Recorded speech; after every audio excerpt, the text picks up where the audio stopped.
Welcome viewers. We are taking a topic on control function in production management. This is unit 14 of your course production management, and I am your course coordinator Dr. Ashish Adwal, School of Engineering Technology, IGNOU, New Delhi. I just want to brief you about the topic or the subtopic which are covered in the control function.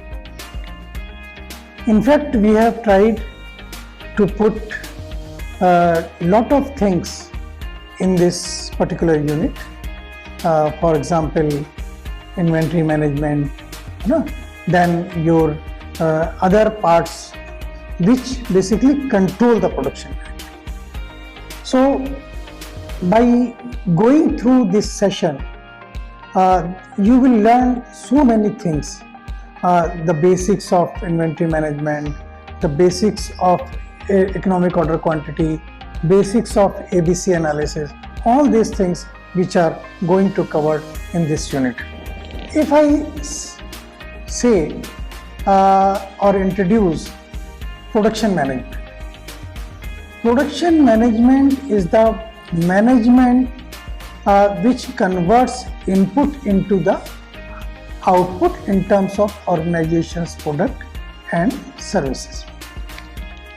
In other words, the production system takes input such as raw materials, personals, human resource, skilled, semi-skilled, unskilled worker, various types of machines. They may be automatic, semi-automatic or CNC machines, buildings, technology, cash, information and other resources. And with the help of a process, all the inputs are converted into output. Output may be the product or maybe services, as in the case of hospital or in the case of banks or in the case of hospitality industries. The process is the predominant step in the production management. In companies that manufacture goods, the production activities that create goods are usually quite oblivious.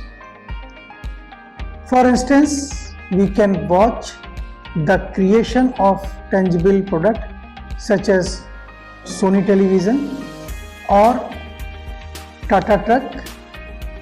When referring to such activities, we tend to use them in a term production management. In today's session, we will deal with all the control functions related to production management. For example, we will discuss about the inventory planning, various models of economic order quantity model, then why we keep the safety stock.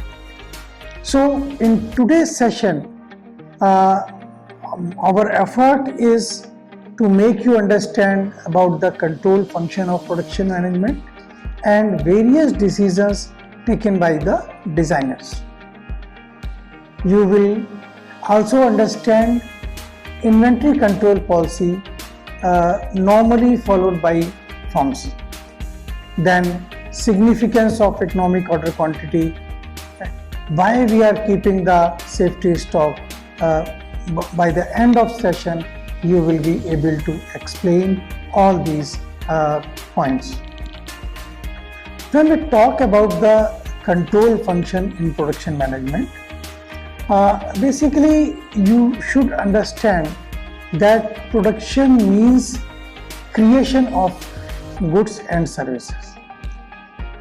The role placed by production management or role played by the production management is the role played by our heart in our human body.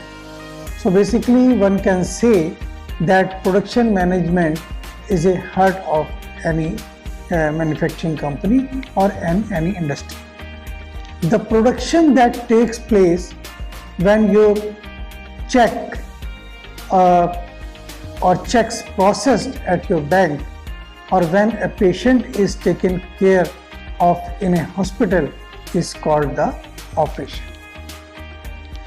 The product that is produced may take some usual forms, such as placing machine readable marks on paper, filling an empty seat on an aeroplane, or prescribing medicine for a patient.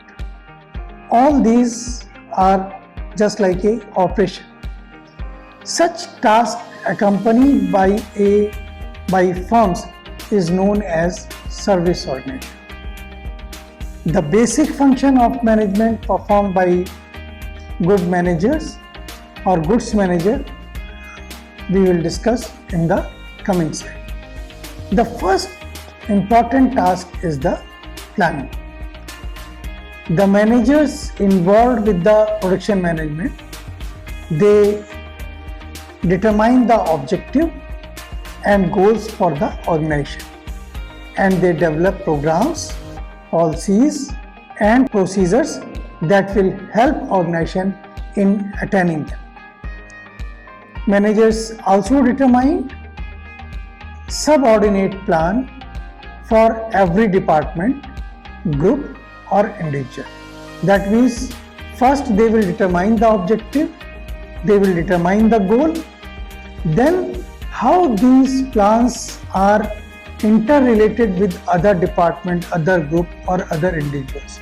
That one has to determine. Second important task is organizing.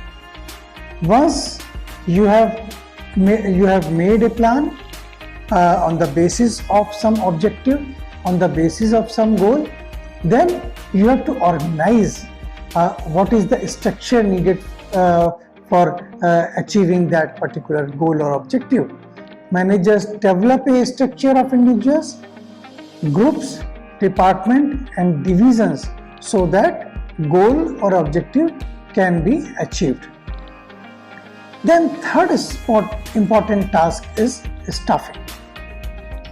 As you know that for carrying out the activities you need the human resources. So managers determine the personal requirement, means requirement of skilled worker, semi-skilled worker, unskilled worker, managers, all these things has to be determined by a manager. Also, they have to plan the best way to recruit, train, retain and terminate employees for achieving the objective. Another important task is leading. Once you have decided plan, you have decided the organizing, deciding the staffing, then you have to lead them. Managers lead, supervise, motivate personnel so that they should not feel demotivated and they should involve in the strategy to achieve the overall objective. Another important task is controlling. Because you have leading operation, you have planning operation, but unless and until you have a controlling operation, you can't be succeeded. Therefore, managers develop the standard and communication network necessary to ensure that the enterprise is pursuing appropriate plans and achieving the objective. Suppose a person is working. Now, whether the person is under control or out of control, if we have a standard, then only we can say about how we are controlling. There are 6 major factors which has significant impact on the production management. For example, the first is the reality of global competition. Second, improvement in quality, customer service and cost challenge. Third, rapid expansion of advanced production technology. Fourth, continued growth in service sector.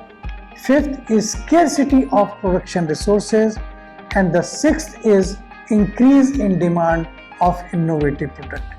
These are the 6 major factors. The factors having impact on the production management that we have pointed out 6. The factors they affect the operation managers in the sense of not providing protection to the country's border or from the foreign trades. Day by day, competition is increasing, and to withstand in such a competitive environment, the company must take a commitment to the customer responsiveness and continuous improvement toward the goal of quickly developing innovative products. Production system model, which I will show you in figure, inputs are classified into 3 categories: external category, market category, primary resources. External inputs generally are informational in character and are inclined more towards providing knowledge about the condition outside the production system to the operation manager. In spirit similar to external, market inputs are inclined towards the informational character. Information regarding product design, competition, and other aspect of market is absolutely necessary. In contrast to this, primary resources are referred to those inputs that directly support the production and delivery of goods and services. The output which is obtained from the production system may be either in tangible or in intangible form. Output such as automobiles, hair dryers, calculator, clothes, cake, soap are daily manufactured in enormous amount and are known as tangible goods, while intangible output are those which pour from the production system, just like education, health, service, public service, and the transportation facilities. This picture will give you an idea that how we are converting input into the output with the help of some processing unit. We have an external, market, and primary resources, then conversion into the output.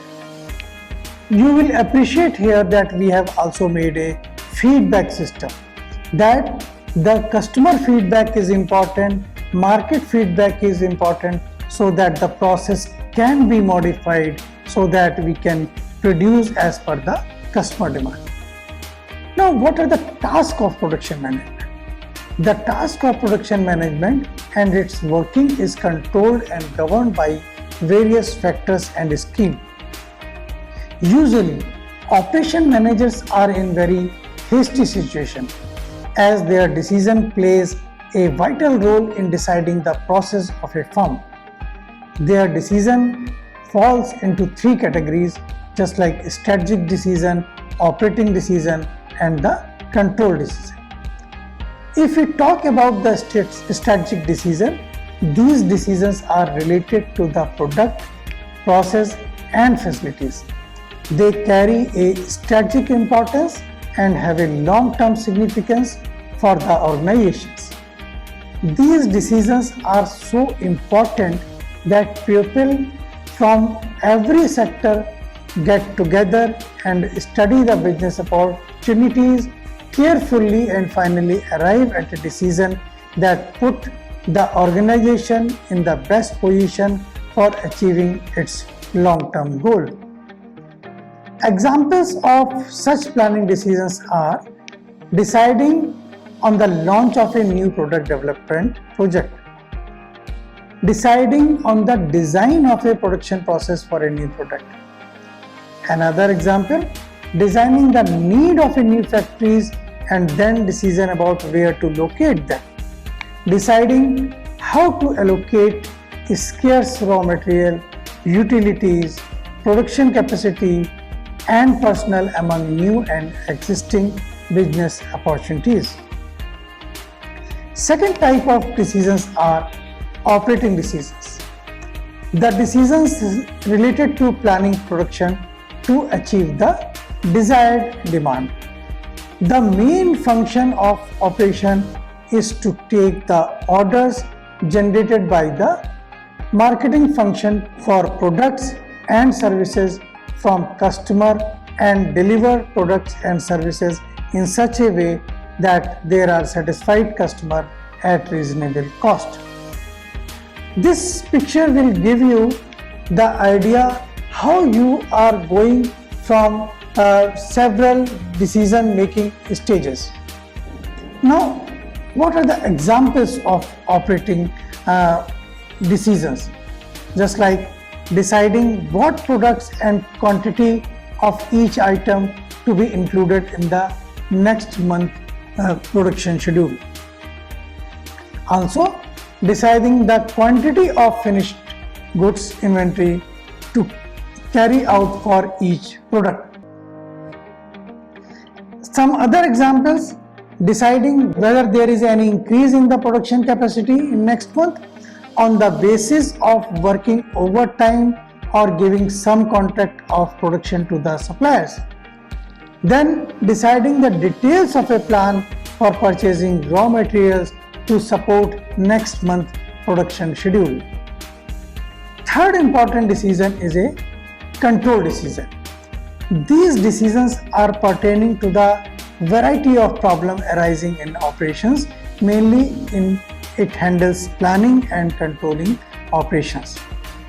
Decisions concerning with day-to-day activities of worker, quality of products and services, production and overhead cost, and maintenance of machines come in the category of control decision. Operation managers get engaged in planning, analyzing and controlling activities so that poor work performance and inferior product quality do not interfere with the profitable operation of the production system. Now we will discuss the important examples under the control decision planning. Deciding the frequency of performing preventive maintenance is a key on a key piece of production machinery. That means the production is going on certain machines. Then how to go about a preventive maintenance so that there should not be or there should be least chance of breakdown. Also deciding the steps to be taken for department's failure to meet the planned labor cost target. Some other examples: developing the labor cost standard for revised product design that is about to go into the production. Deciding what the new quality control acceptance criteria should be for a product that has changed in design. Another example concerning to day-to-day decisions about the workers, product quality, production machinery when taken together may be the most pervasive aspect of a operation manager's job. Now here I would like to ask some basic questions so that you may recall whatever we have studied. The first question is, what are the basic functions performed by the managers in a firm? Just like planning, staffing, organizing, all these comes under the basic function. Elaborate the need of strategic and controlling decision taken by the managers. So you should recall them so that you can have something in your mind forever, and whenever the question is asked, you should be able to answer them. Friends, we are discussing the control function in production management. We have seen the various functions performed by a production manager or operation manager. In continuation with control function, another important area which you should know is inventory control. Inventory is a entities or the quantity of any item which we normally keep as a storage in anticipation of its future use. For example, we used to buy more potatoes so that which can be used in a week time. So whatever amount we are purchasing, it is a inventory.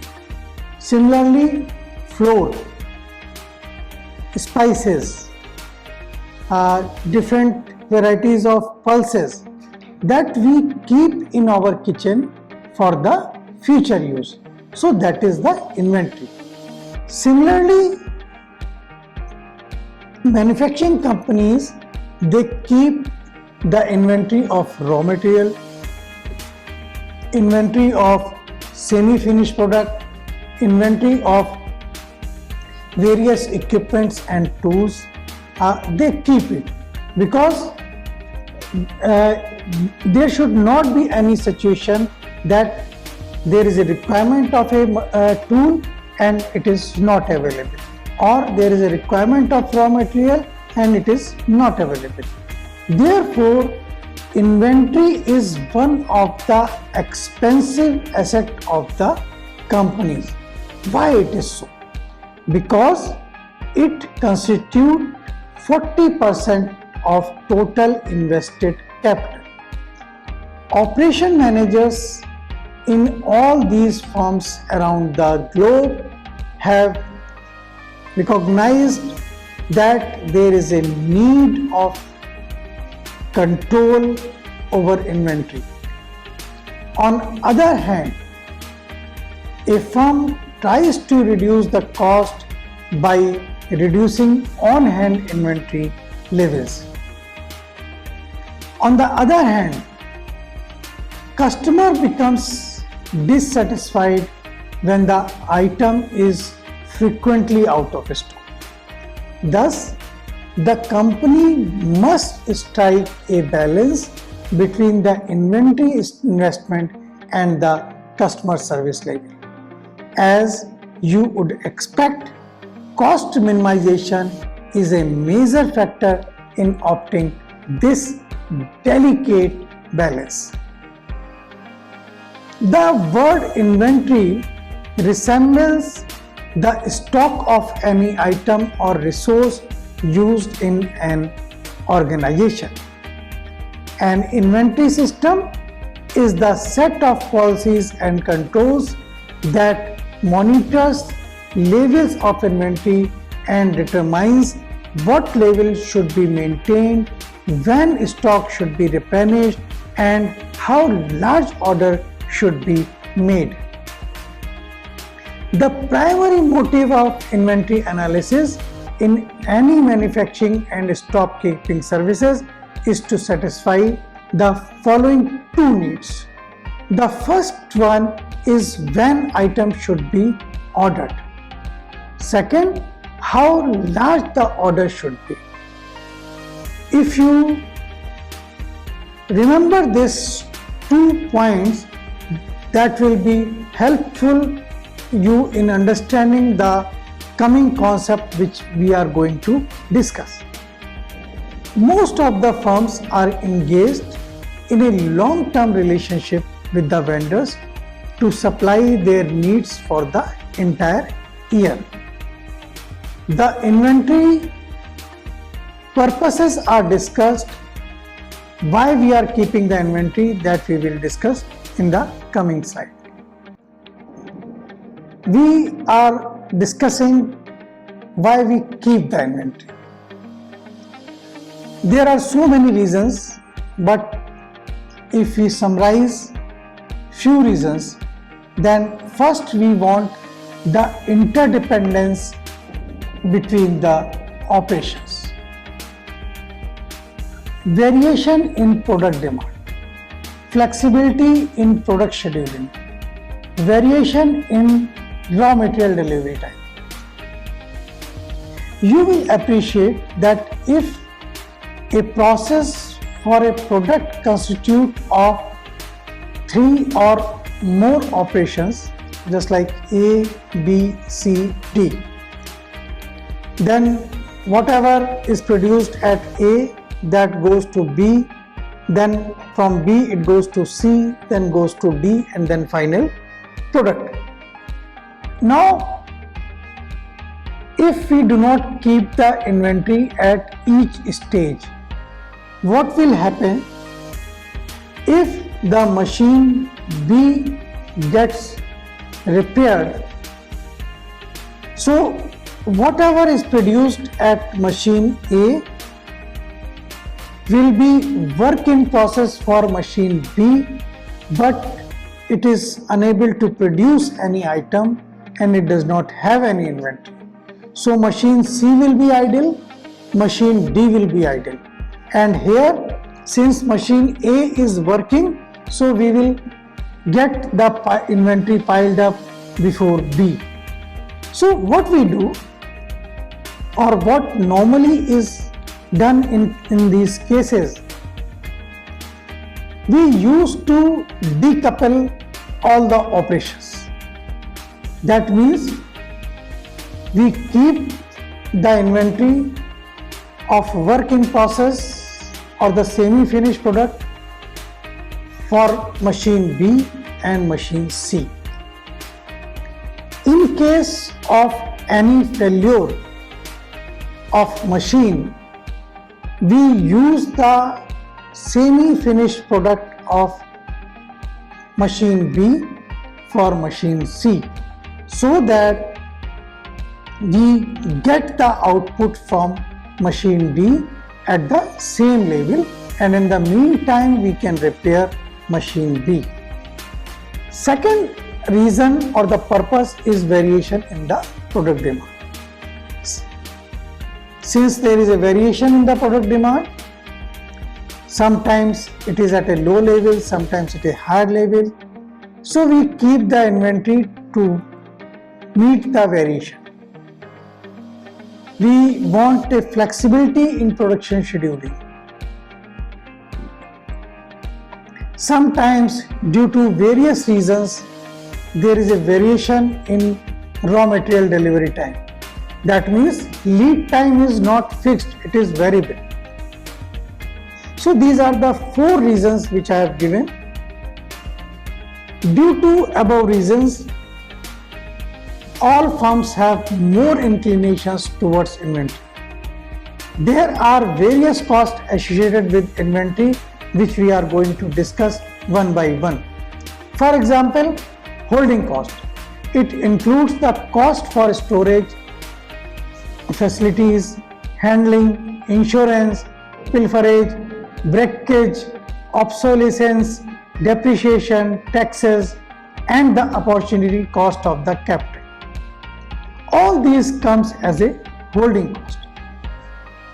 Obsolescence cost means if that capital is used somewhere else, what benefit or what monetary benefit will the company gain? Main thing is that how much capital is held up when we are keeping the material. That is why it is called as holding cost. Sometimes it is also called as carrying cost.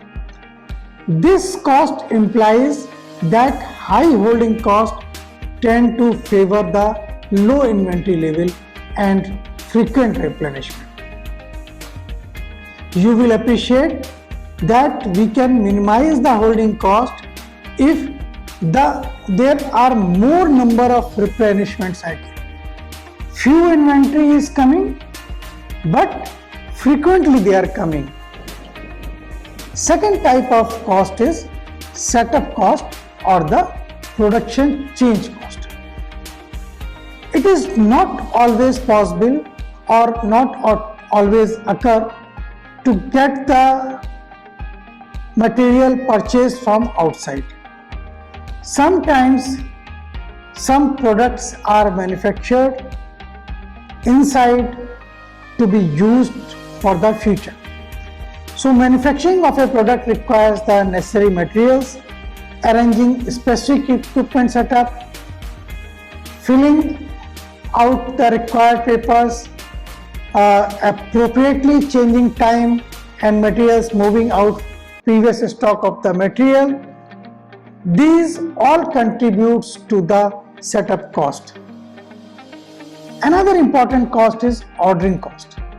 That cost refers to the managerial and administrative cost to prepare the purchase or production order, transportation cost, receiving and inspection cost, that all comes under the ordering cost.